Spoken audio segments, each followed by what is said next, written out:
Meu boa noite a todos e todas. Quero, em primeiro lugar, agradecer a Deus pelo dia de hoje, por essa noite em mais uma live aqui. Agradecer a Deus por iniciarmos uma semana cheia de energia, energias positivas. Agradecer a todos vocês. Desculpa pela demora, houve um desencontro aqui entre eu e Lene. Se entrava no dela, se entrava no nosso, mas isso faz parte. É da Lene, é lá de Queimadas, é uma jornalista e a gente vai iniciar, infelizmente, com esse atraso, mas eu quero agradecer de coração a cada um e cada uma de vocês e já já ela vai estar aqui conosco. Minha amiga Lene, Oi! desculpa aí, Oi, Alex! eu fiquei sem entender aí, não consegui. É as falhas técnicas aí Técnicas. do, Verdade, Alex. do São as falhas técnicas que acontecem por cá, mas a gente vai pedindo força a Deus e vai seguindo, né, Alex? Boa noite, como é que você está, meu querido? seu aí tá com algum problema, tem alguma coisa na frente aí. Sua imagem. Isso. Alô? Alô? Agora sim, Estamos tentando conectar, né, com o Alex Apiatã aqui, gente. Meu Deus, cadê a imagem aqui? Sumiu minha imagem aqui. Alô? Oi. já voltou. Voltou? Tá me vendo aí? Tô sim. Muito bem. Tudo bom, Alex? Boa noite para você. Deus, boa noite para eu que lhe agradeço. É satisfação imensa, Alex. Uma satisfação imensa estar aqui com você nesse bate-papo, né? Eu falei agora há pouco, antes de entrar, de que a gente precisava bater esse papo porque o momento exige, né, Alex? Sobre saúde, né, situação da pandemia.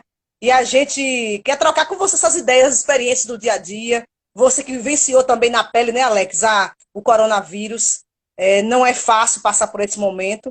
E você é uma pessoa, em particular, entendedora desse assunto, né? Porque vivenciou também na pele, né, Alex? Conte pra gente, Alex, inclusive, desse momento, infelizmente, que aconteceu com você.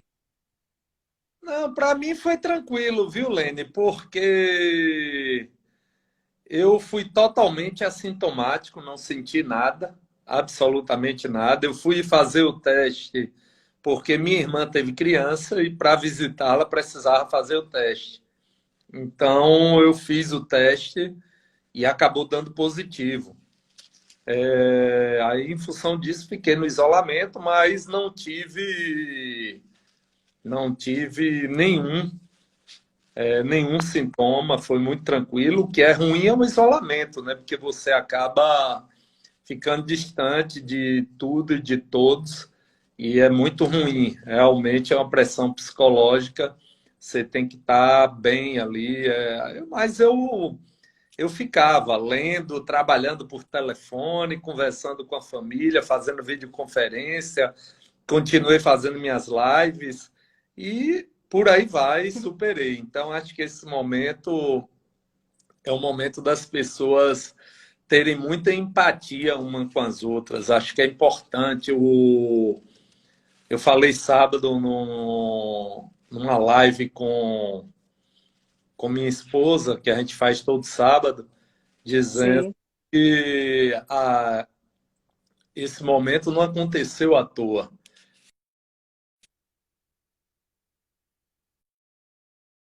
Eu acho que Deus preparou esse momento para que a gente ficasse mais em família, para que a gente refletisse mais, para que a gente se encontrasse mais com nós mesmos. Então, e dessa forma a gente vai conseguindo superar. Exatamente. Alex, você passou por esse momento e você falou, conseguiu superar. Mas o que é que você diz para as pessoas, aquelas que ainda estão subestimando a doença, que estão desacatando, inclusive autoridades de segurança, médicas, né, pessoas que não querem respeitar os decretos, não querem respeitar a ciência, respeitar os médicos, não querem respeitar as famílias, né, que estão passando por esse momento. O que você tem a dizer a essas pessoas que ainda subestimam o poder desse vírus, Alex? Eu acho que essas pessoas deveriam refletir melhor. Eu penso sempre que, assim, quando a gente sente qualquer problema, a gente vai ao médico, ou seja, a gente vai a quem entende. Se o problema é de saúde, a gente vai ao médico. Se o problema é jurídico, a Exato. gente vai ao advogado. E por aí vai. A gente, se o problema é de uma estrutura física, de infraestrutura civil, procura um engenheiro. Então, eu penso que o problema de saúde está aí. E as autoridades sanitárias, epidemiológicas de saúde, as autoridades médicas, já nos deixou claro que o vírus é um vírus que, com certeza, ele vai direto para o pulmão e tem uma capacidade muito grande de se proliferar e a depender de como seu organismo reaja, que aí não dá para a gente saber, cada um é de uma forma, você pode ter boa parte do pulmão comprometido. E a maior prova disso é que com todas essas prevenções, com todos esses cuidados, nós já vamos aí na casa dos 80 mil mortos no Brasil. Então, eu faço uma comparação que se nós fôssemos medir aí quantos aviões cairiam, seriam centenas que caíram de uma hora para outra e mataram pessoas que, infelizmente, foram vítimas do vírus. Então, eu acho que essas pessoas têm que refletir em relação a essas pessoas, pensar nos seus entes queridos, nos mais velhos, naqueles que têm problemas de saúde, e fazer a prevenção não é só por você, fazer Pelos outros. pelos outros, principalmente pela sua família, pelos seus amigos, pelas pessoas mais vulneráveis, porque você não vai estar só se protegendo, vai estar protegendo. E a maior prova disso, Lene, é que chegou perto da gente, já chegou do nosso lado. O Exato. território do Cinzal aí já são muitas e muitas mortes. Em quase todos os municípios já tem mortes. Então, isso Verdade. é preocupante. É Preocupante. preocupante. As pessoas precisam refletir.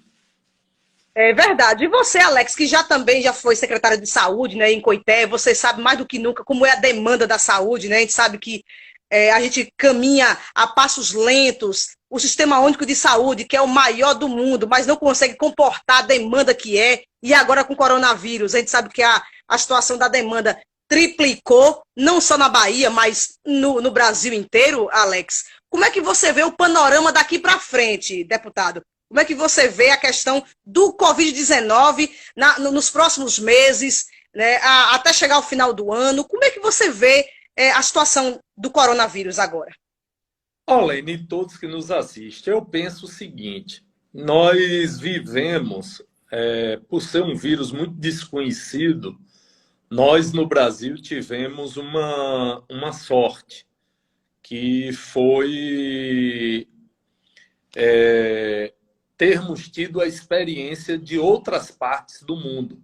A Europa já tinha sido, principalmente a Europa já tinha sido contaminada, Itália e Espanha, e aquilo nos deu uma experiência muito grande para viver cada fase. Nós já vivemos a fase do isolamento necessário, independentemente da contaminação. O que é que eu quero dizer com isso? Naquele primeiro momento, muita gente hoje questiona, e tem muita gente dizendo, pô, então a gente fez isolamento quando não precisava, quando não tinha caso. Não, não é isso. Nós fizemos o isolamento porque naquele primeiro momento, se o vírus se prolifera rápido, matava muita gente, muita, porque o sistema de saúde, esse que você falou aí, não estava preparado. Então nós precisávamos isolar para dar tempo aos governos no mundo todo ampliar o nosso sistema de saúde, comprar os ventiladores, os hospitais, montar os hospitais de campanha, aumentar o número de leitos de UTI, comprar equipamentos de proteção individual para a população e para os profissionais de saúde. Então, ou seja, nos pegou totalmente desprevenido. Então, até a gente comprar esses equipamentos, comprar testes, montar UTI, comprar ventilador, isso requeria tempo. Imagine o mundo todo, mais de 100 países demandando, querendo comprar tudo isso, e 94% da produção estava na China e na Índia. Apenas 2 países tinham 94% da produção. Então, isso demorou aí uns 2 a 3 meses até que isso acontecesse. Então, foi importante. Eu diria que o Brasil, salvo poucas exceções, como foi lá em Manaus, no Ceará, no Pará, o restante reagiu bem. Nós tivemos pouquíssimas mortes por falta de assistência à saúde. Pouquíssima. Tivemos muitas mortes porque não tinha jeito, mas a assistência teve. Então, assim, agora, nós já estamos em um outro momento. Qual é o momento agora? Nós já ampliamos o que tinha de ampliar. Não tem mais o que ampliar.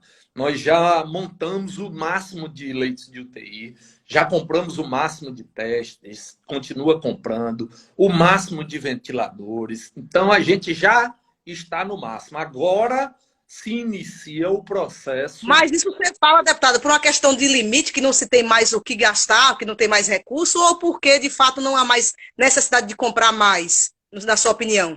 Eu acho que não tem a necessidade agora de comprar mais. Porque agora eu acho Que bom, né? Um alívio, né, para os baianos, né, deputado? que nós estamos alcançando aí a casa dos 70%, 75% de ocupação. Então, eu diria que agora já dá para repensar, e nós já temos uma parte da população imunizada. Então, agora eu acho que já dá para viver a fase de reabertura, de retomada das atividades. Agora, é claro que isso com os devidos cuidados. E aí, Lene, a coisa tem que ser regional, tem que ser regionalizada. A Bahia é muito grande, o Brasil é muito grande. Não dá para tomar uma posição. A situação de Salvador é diferente da de Feira de Santana, que é diferente do território do Cisal, que é diferente da Bacia do Jacuípe. Cada região tem a sua realidade. Então, o que o governador está fazendo agora é cada região. Região de Itabuna, Ilhéus, do sul da Bahia, viveu o caos. Agora já está mais sob controle, então já está havendo uma flexibilização. Salvador, essa semana, já está se pensando em abrir shopping, em abrir salões, então já está começando a haver a flexibilização. Aí você me pergunta, no Brasil todo, qual é o protocolo de medida para isso, de parâmetro para essa abertura, para essa flexibilização? Era essa pergunta que eu queria fazer ao deputado agora. Qual é o parâmetro, né? Porque aqui há muita polêmica no interior, viu, deputado? Sobre a questão de flexibilizar, de abrir comércio, de não abrir. E aí fica, de um lado, as pessoas que apoiam, outras que são contra. Como é que fica essa questão, esse parâmetro aí, deputado? O parâmetro é a ocupação dos leitos de hospitais. Esse é o principal. É o principal. É claro que tem outros. As autoridades epidemiológicas e sanitárias medem aí o aumento, o crescimento, a diminuição. Eles têm outros parâmetros. Mas o principal parâmetro o prefeito de Salvador mesmo, junto com o governador, ele colocou 5 dias seguidos com 75% de ocupação entre a primeira fase de abertura. Caiu para 70%, manteve 5 dias em 70% entre a segunda fase. O que é que isso quer dizer para as pessoas que estão nos assistindo? Gente, o que a gente não pode é deixar as pessoas morrerem sem assistência médica, sem assistência hospitalar. Então, se os leitos estiverem ocupados, todos ocupados, tem que tirar as pessoas de circulação. Porque senão o vírus vai circular, pessoas circulando, é gente circulando e gente sendo contaminada. E aí as estatísticas mostram que cerca de 1, 2% piora e precisa do hospital. Então, o parâmetro principal é a ocupação dos leitos de hospital. Agora, rapidinho, Lene, antes de você falar, Nós tivemos, você falou do interior, no interior nós tivemos um problema nos últimos dias, que não estou dizendo que foram todos os municípios, mas foram bastantes, que foram os festejos juninos. Aí muita gente está dizendo, mas não teve festejos juninos. Mas teve, as pessoas se locomoveram. Não teve as grandes festas, mas as pessoas foram para o seu sítio, para a sua chácara, reuniram em família, com os amigos, com vizinhos, fizeram fogueira. E com isso, mais de 100 municípios do interior da Bahia elevaram enormemente o número de casos. Então, em algumas regiões, o governador baixou, referente a esses mais de 100 municípios, decretos mais rigorosos. Deputado, o senhor falou agora há pouco sobre a questão de imunização, de que as pessoas estão se imunizando, estão começando a ganhar resistência, né, ao vírus. Podemos dizer que a Bahia está acontecendo a imunidade do rebanho, como está sendo colocado pela ciência, pelos médicos? Isso é fato? Ou ainda é uma coisa que é especulação, deputado? Na Bahia ainda não.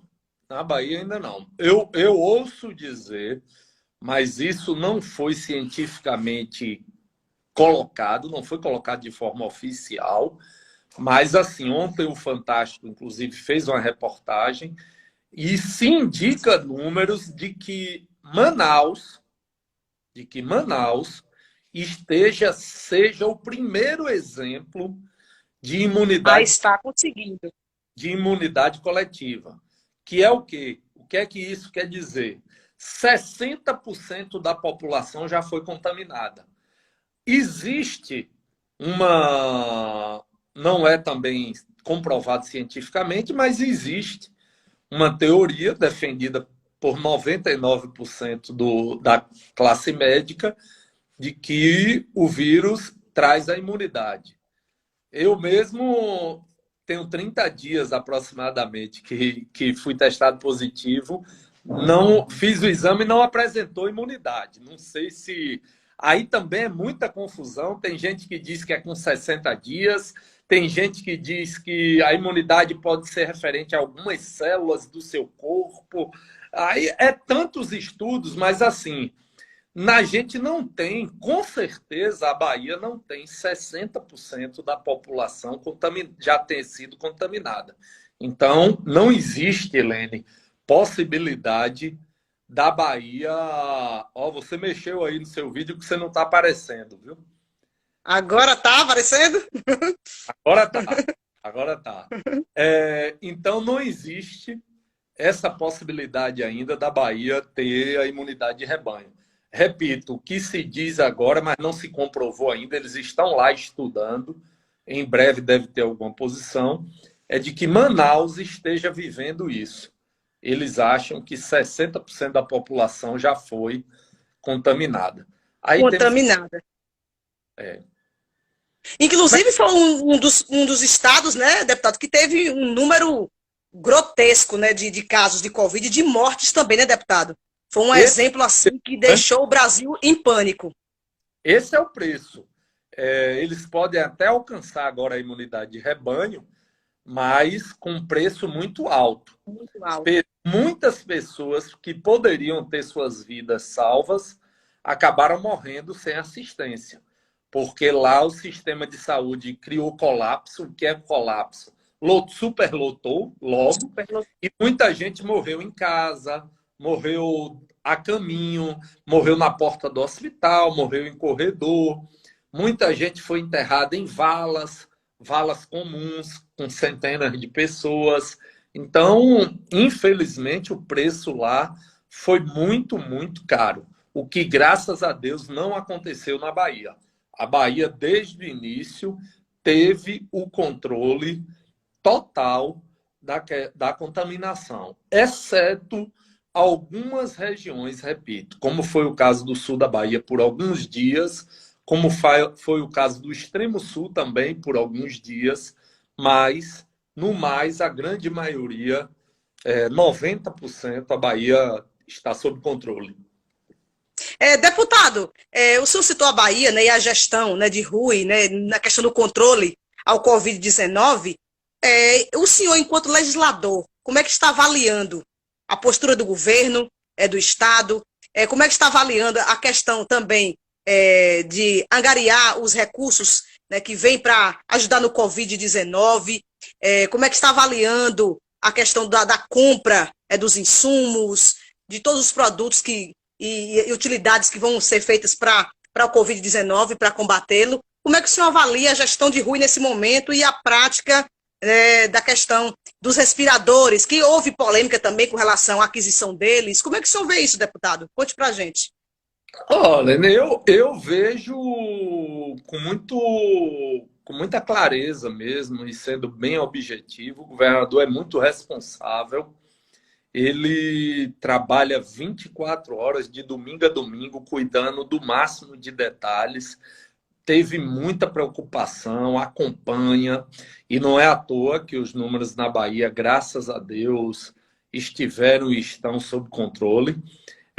Sempre prestando dos gastos, dos insumos, tudo que de lei que precisou, saiu à frente.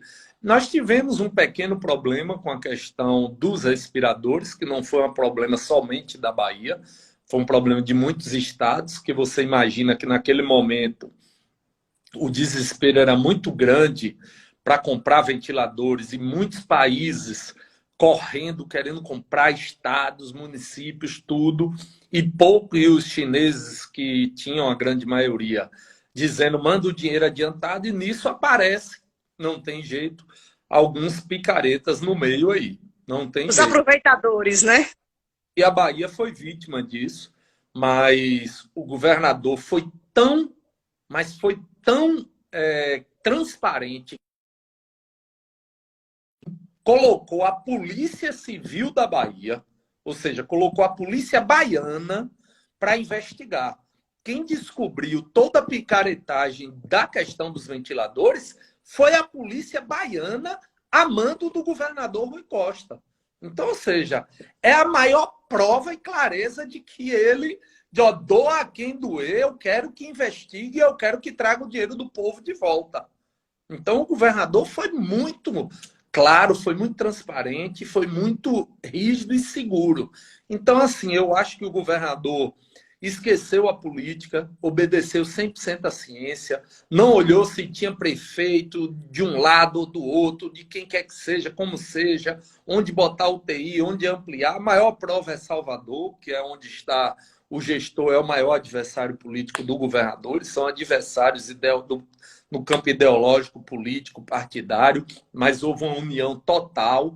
Então, acho que o governador Rui Costa se saiu muito bem mesmo. Está se saindo, melhor dizendo, porque está 100% focado na vida, em salvar a vida dos baianos. E com isso, deputado, o senhor vê que cria-se uma imagem positiva, até mesmo para as pesquisas próximas do governador? Sempre, né? Eu acho que a questão de pesquisas, Lene, de avaliação de gestão, é uma coisa perene, ou é uma coisa sempre, é uma coisa que é todo dia e toda hora.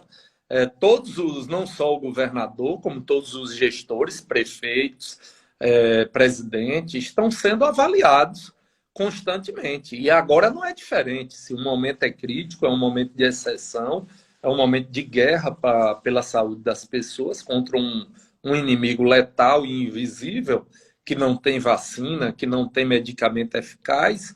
Então, as pessoas vão avaliar, não tenho dúvida disso.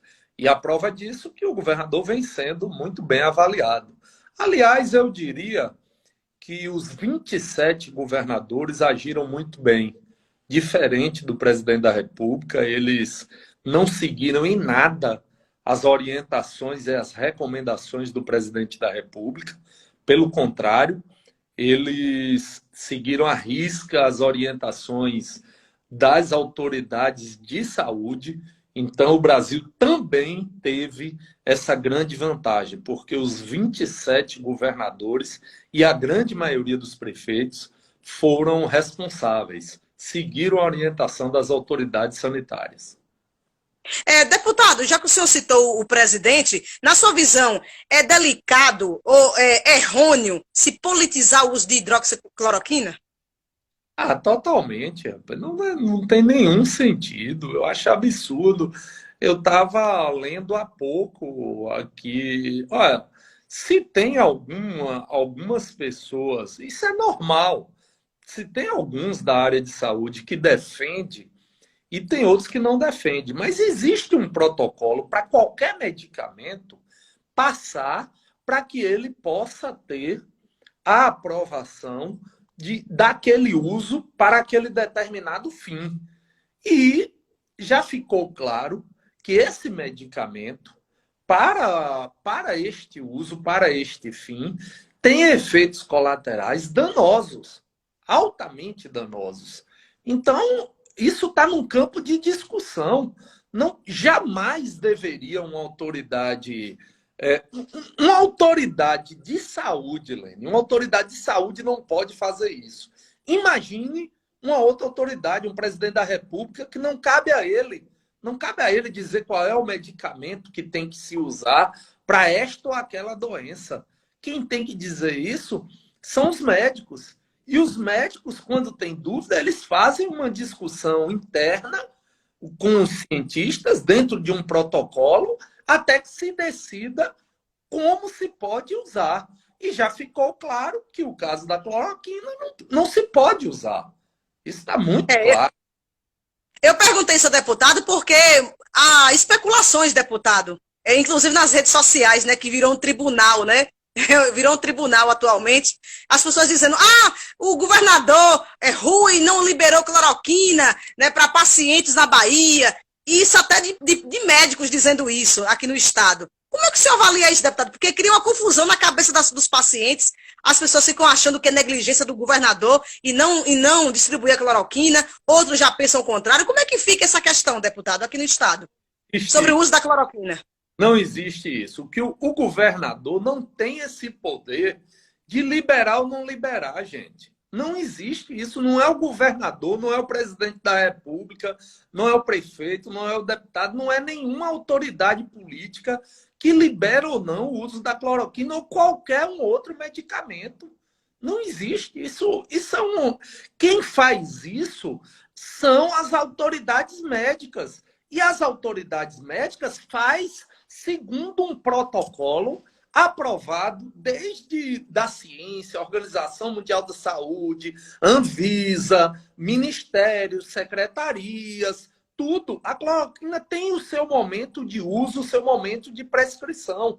Eu não sei dizer qual é, porque eu não sou médico, um médico tem que dizer. Mas o governador, o presidente da República, não tem poder para liberar ou não liberar. Quem faz isso é a Anvisa, com o medicamento, e o protocolo que envolve os cientistas médicos, os cientistas de saúde. Eu vi há pouco, agora, assistindo aqui um vídeo de um médico falando, e aí tem muita gente usando a questão da ivermectina. Ivermectina, que é um remédio para piolho, né, e etc. Para prevenção. Aí tem gente que defende, tem gente que não, eles têm o protocolo lá, as farmácias estão vendendo, muitos usam, outros não usam. Não é o governador que decide isso. Quem decide isso é o seu médico.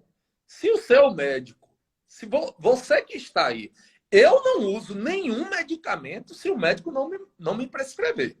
Não uso. Não importa se é para Covid, para o que é que seja. Então, se o seu médico aí mandou você usar, seja lá qual for, é outra situação. Então, não é o governador. Esquece isso. Tá longe disso. Até porque, né, deputado, quando a gente fala de tomar remédio sem o médico mandar, aí gera o processo da automedicação, que é muito perigoso, né, deputado? E é perigoso em qualquer situação, né, Lene? Independentemente de Covid. Covid. Em qualquer situação, a automedicação é sempre... É claro que a gente tem aqueles, vamos dizer assim, já genéricos, uma dor de cabeçazinha, já sabe ali o que toma ali. Mas mesmo assim, porque você um dia foi prescrito a você e você já sabe daquilo ali. Mas não tem como fazer essa automedicação. Não é nem o governador, nem ninguém. São as autoridades de saúde que assim decidem. Tanto é, gente, que nós vamos colocar, por exemplo, a questão das vacinas. Nós temos vacinas aí. São mais de 200 desenvolvimentos de vacinas diferentes. Cada uma num estágio. Aí tem uns que dizem que já está próximo, outros dizem que só daqui a um ano, outros dizem que já está em fase que pode usar, outros dizem... Mas é tudo disse-me-disse, não tem... Cada uma dessas vai ter que passar por um protocolo, que é o quê? Colocar no máximo de pessoas possíveis a experiência, ver os efeitos colaterais, ver o tempo de imunidade, porque você não tem como medir se vai ficar imune 1 mês, 15 dias, 6 meses. Então, não é algo fácil, não é algo simples, não é mesmo. Com certeza. Deputado, voltando, tirando um pouco do assunto do Covid e mais vindo ainda para a área da saúde, na gestão Rui, nesses 2 mandatos, a gente vai falar muito sobre regionalizar a saúde, a questão dos hospitais regionais, das policlínicas. Em outras entrevistas com o senhor, deputado, nós já citamos, inclusive, isso, sobre um hospital regional aqui no território, que fosse em Coité, que fosse em Serrinha, não se sabe ainda. Como é que o senhor avalia essa questão da saúde pós-Covid? Vamos pensar que teremos um futuro melhor logo, logo, que isso vai passar logo, logo, e que iremos pensar também na questão, novamente, das policlínicas, né, na região do Cisal e outros territórios de identidade. Como é que o senhor vê isso agora, deputado? Qual é o panorama disso? Olha, eu primeiro, assim, é claro que aí eu vou fazer como você me pediu. Vou pensar que a vacina já chegou e já se voltou tudo ao normal. Amém. Amém. Porque o nosso normal só volta com a vacina. Do contrário, nós vamos viver um novo normal, um normal diferente. Um novo normal.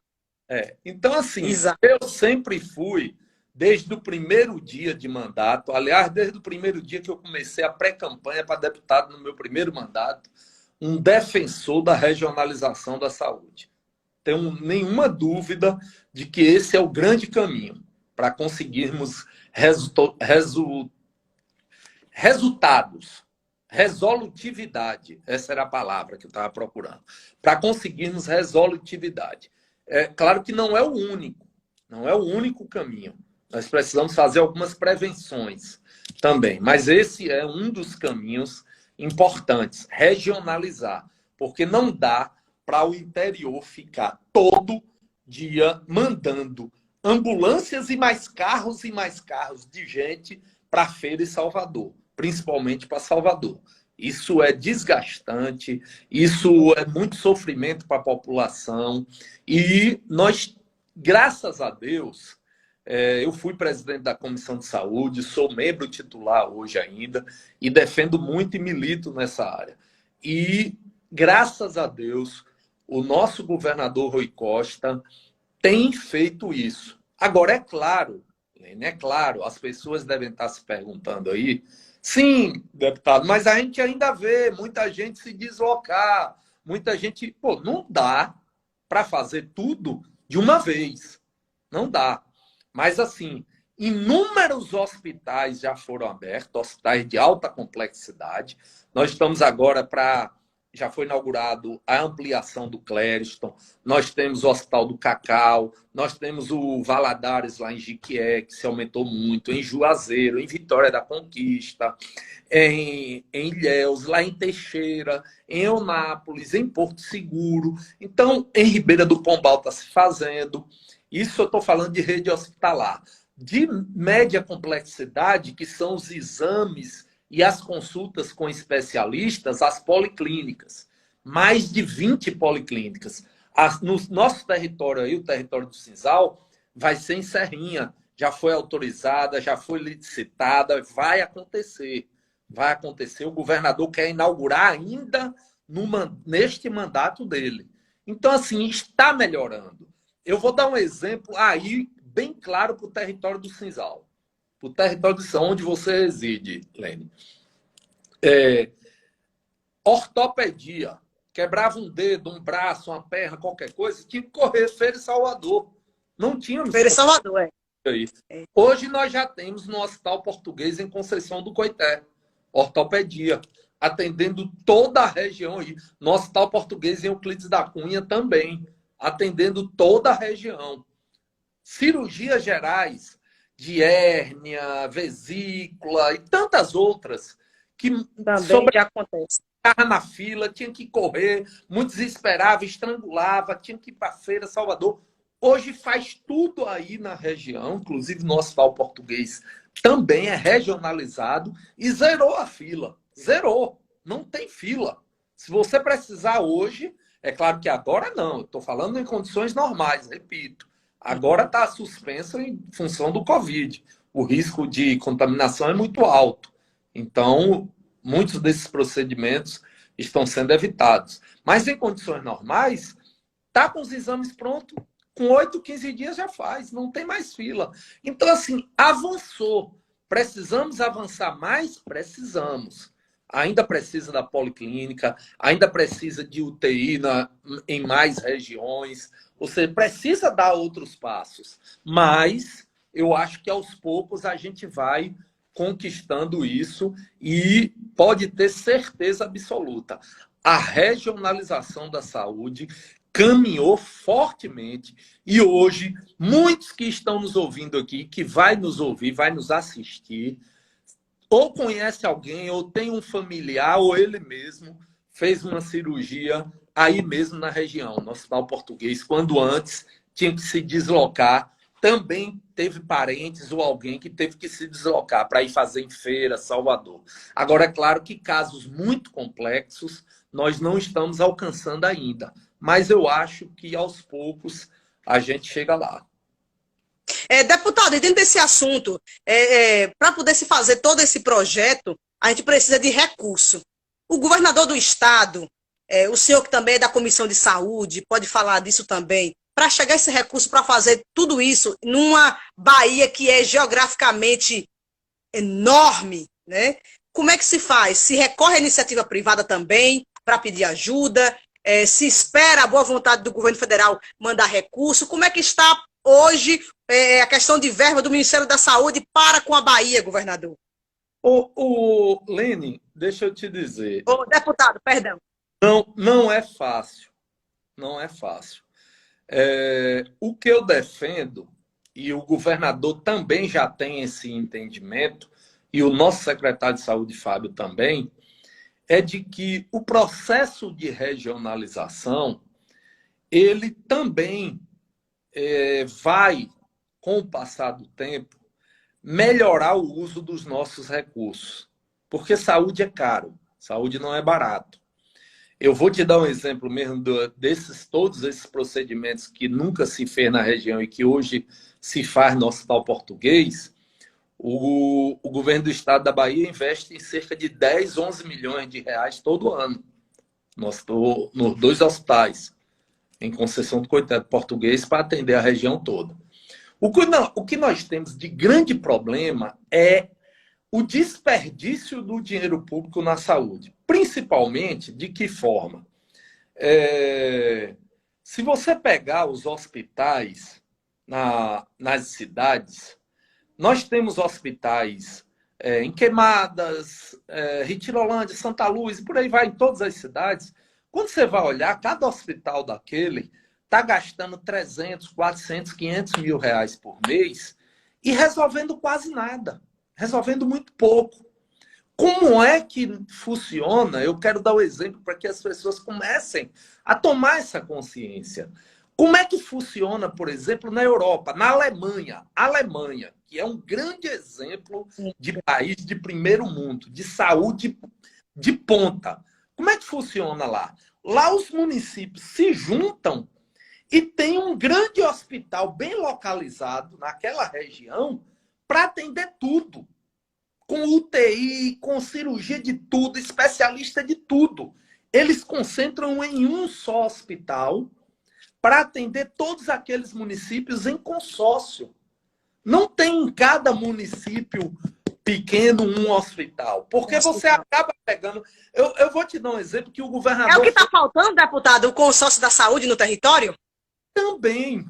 Agora, para isso também, nós vamos ter que convencer os nossos gestores e a nossa população que a gente não pode ter o orgulho de ter um hospital na sua cidade e aí tudo quanto é cidade, uma do lado da outra, ter um hospital e não resolver. Eu vou te dar um exemplo do que o governador, numa conversa com 10 prefeitos de uma região lá no Oeste, foi no Oeste, 10 municípios mais ou menos, começaram a falar de saúde numa reunião com o governador. E o governador começou a perguntar, você gasta o quê? Você gasta quanto no seu hospital? Aí um prefeito disse 300, outro 400, outro 500. Eu sei que no final eles gastavam 4 milhões e alguma coisa, quase 5 milhões de reais. Aí perguntou, o que é que você resolve no seu hospital? Você faz cirurgia? Não. No outro, você faz? Eu faço, de vez em quando, eletiva. No seu, tem algum, tem UTI? Não tem. Você tem parto em algum? Só um que faz. Aí o governador disse, vocês topam pegar todos esses hospitais, transformarem em apenas uma sala de estabilização, um pronto-socorro, e me dá, cada um pronto-socorro desse vai custar 100 mil, vai ficar 1 milhão, me dê os outros 4 milhões, e eu garanto botar um hospital para as 10 cidades, lá bem localizado, com UTI, com todo tipo de cirurgia, com tudo, um hospital geral. Qual o prefeito que vai topar? Diminuir o tamanho do seu hospital e deixar um pequeno pronto-socorro. A população vai entender, mas nós vamos ter que chegar a isso, Lê. Nós vamos ter que chegar... Vai chegar um ponto que vai ter que tomar essa decisão, né, deputado? Infelizmente ou felizmente, na minha opinião, felizmente. Porque nos países desenvolvidos são assim. Nós temos lá nas regiões uma cidade com um hospital para atender toda a região, um hospital que resolve. Vem cá, é melhor você aí em Queimadas ou em qualquer município ter um infarto e ficar aí no seu hospital esperando ser regulado para ir para Salvador, ou você se deslocar 30 ou 40 quilômetros e resolver seu problema? Seria mais vantajoso resolver o problema, né? Nos 30, 40 quilômetros. Pois é. Mas aí onde entra a questão, deputado. Essa questão mesmo de quilometragem, de distanciamento, não pode custar uma vida? Não pode entrar alguém com essa pergunta? Mas isso é normal, Lene. Em Salvador tem distâncias de mais do que isso. Dentro da própria capital. Realmente. Dentro da própria capital. Se alguém tiver doente lá em São Caetano e tiver que vir aqui para o HGE, o tempo pode ser maior do que de Queimadas a Conceição do Coité. Então, realmente. Isso não... Nós não temos um... Nós gostamos... Primeiro que a nossa população não é concentrada. Nós não temos como criar um hospital de grande porte para cada município. Para cada município. É impossível e não tem necessidade. Vai ficar todo mundo lá parado, não existe esse dinheiro para pagar para ficar um hospital monstruoso lá, ocioso. Nós temos que criar... Seria um elefante branco, né? No final das contas, né? Depois. Então tem que ser hospitais regionais. Só que isso custa. Ao custar, vem cá, o que é melhor? Nós estamos, por exemplo, o governador está ampliando e tentando montar, já tem um hospital regional lá, já tem alguns leitos de UTI em Ribeira do Pombal. O governador está tentando melhorar aquela estrutura e fazer com que aquela estrutura seja muito maior, muito melhor. Aí nós temos vários municípios ali. Eu vou te dar um exemplo, Sítio do Quinto, é um município lá perto de Ribeira do Pombal. É melhor ele estar gastando 500 mil com o hospital em Sítio do Quinto para não resolver nada, ou ele ter um pronto-socorro lá que gasta 50 ou 100 mil e na hora que alguém tem um infarto levar para Pombal e não morrer. Então, mas eu estou indo para Pombal. Exatamente. Então nós vamos precisar regionalização. É uma questão de logística, né, deputado? É uma questão mesmo de organização. E de dinheiro, Lene. Nós não temos dinheiro sobrando e jogando. Nós temos que otimizar o custo, saber como eliminar desperdício. Então, assim, A gente tem muitos hospitais aí que, infelizmente, gasta muito para se resolver pouco. Por quê? Aí eu não quero condenar ninguém. No passado, houve muito essa questão de eu quero ser o prefeito que levei o hospital para a minha cidade. Eu quero levar. Então, todo mundo abriu um hospital em sua cidade. Mas, no fundo, o que a gente vê, esses hospitais, são hospitais sendo nada mais, nada menos do que Que ponto-socorro. ambulatórios, né? Pequenos ambulatórios, na verdade. Uma emergência para estabilizar e transferir ou mandar de volta para casa se o paciente estiver bem.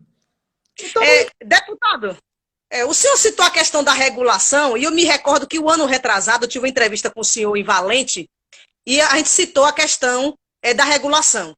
O senhor até citou, naquele momento, sobre a juventude. Agora não com a pandemia, porque a gente sabe que o controle de pessoas, né, diminuiu, a questão do acesso das pessoas às ruas diminuiu. O distanciamento social chegou.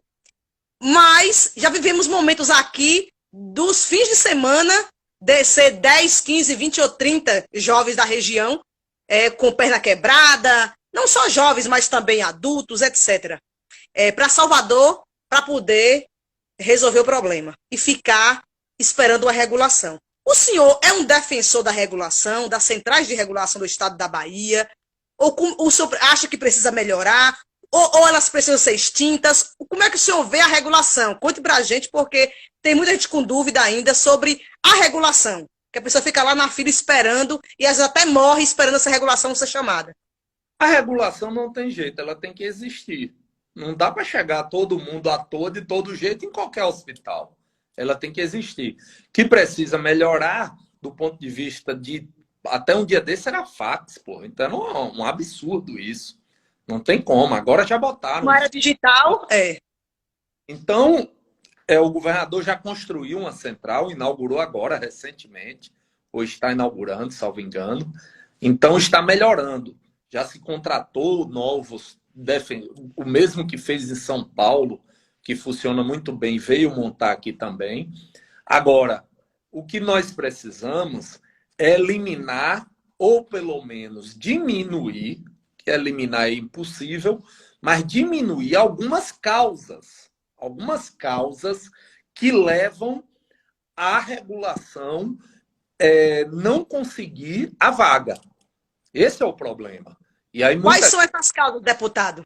Principalmente, seriam muitas, mas eu quero dizer que a principal delas é o acidente com motos, acidentes com motocicleta. Aí você falou uma verdade, agora não. Vá lá, o hospital está vazio. HGE, CLES, está super tranquilo. O problema só é Covid. O único problema é Covid. Mas em relação a acidentes, está super tranquilo. Porque não está tendo locomoção como antes. Que as pessoas estão tendo que ficar em casa, não estão trabalhando tal.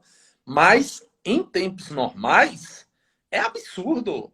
É absurdo. Você vai no HGE em tempos normais, na segunda-feira, tá lá. É acidente. Mais de 60% dos leitos de UTI, eu já fui várias vezes, mais de 60% dos leitos de UTI ocupados por acidentados com motocicletas. E aí, você me diz, sabe o quê? Qual é o problema? Vai um cidadão e infarta pela idade, por uma questão normal, não acha a vaga, porque a vaga está ocupada por alguém que, de forma irresponsável, se acidentou com moto. Porque a grande maioria desses acidentes são por irresponsabilidades, ou seja, são evitáveis, são possíveis de ser evitados. Então, e como é que a Assembleia pode, o senhor, enquanto deputado, pode agir, né, para, inclusive, chamar a atenção das autoridades de segurança pública, né, para uma conscientização, uma política com relação a isso, deputado? Já fizemos isso, apresentamos uma indicação para o governador para criar um comitê permanente de gestão ao combate aos acidentes com motocicleta.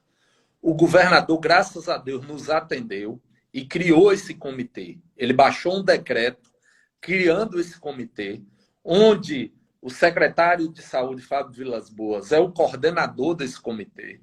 tem 2 deputados que fazem parte, sou eu e a deputada Fabiola, e nós temos o secretário de Segurança Pública, o comandante da Polícia Militar, o delegado-geral, o secretário de Educação, o secretário de Comunicação, o diretor-geral do Detran, tem outros que fazem parte desse comitê. Infelizmente, o comitê se reuniu pouco. Reuniu, salvo engano, 2 ou 3 vezes, e aí vieram eleições, e aí agora na nossa retomada veio esse Covid.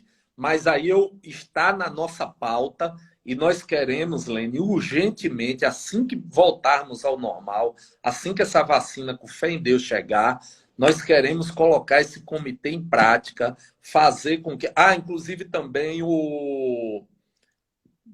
a Associação Baiana de Medicina do Tráfego, através do doutor Antônio Meira, que é o presidente, faz parte também. Então, é um colegiado de que tem legisladores, pessoal da justiça, da segurança, da comunicação, da educação.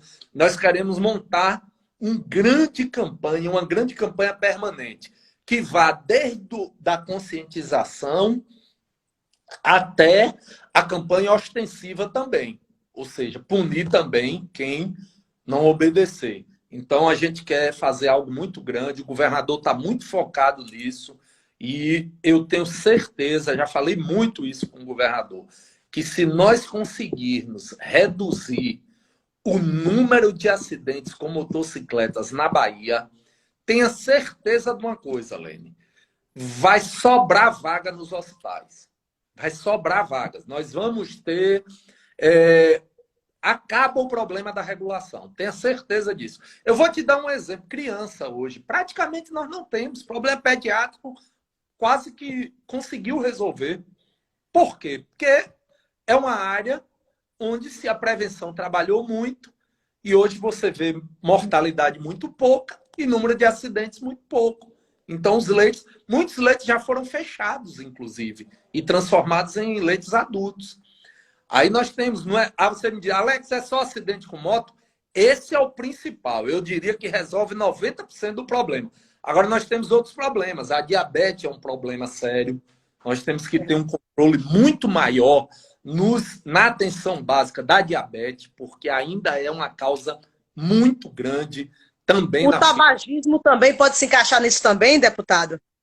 Também, mas eu diria que já melhorou, Lene. Já melhorou muito. Pela questão do câncer, eu estou falando, né? Que o número de câncer também na Bahia é extenso, né? Aí, minha irmã, é uma outra situação que nós temos 2 problemas hoje na Bahia, que ainda é um gargalo, que nós precisamos, o governo vai ter que investir muito. É o problema de CA, de câncer, tratamento de quimioterapia, radioterapia, tudo à fila, e o problema renal, de diálise, tudo isso. Ainda são crônicos e aí requer realmente investimento. Não é só prevenção. Porque realmente o câncer, a grande maioria não tem... a única prevenção é estar acompanhando para que você descubra ele precocemente. Mas muitos, na sua grande maioria, é genético, é uma predisposição. Então, o trabalho que nós temos que fazer é aumentar o investimento na descoberta precoce. E é por isso, inclusive, que nós apresentamos um projeto de lei e, infelizmente, o governador vetou, ele entendeu que naquele momento não dava.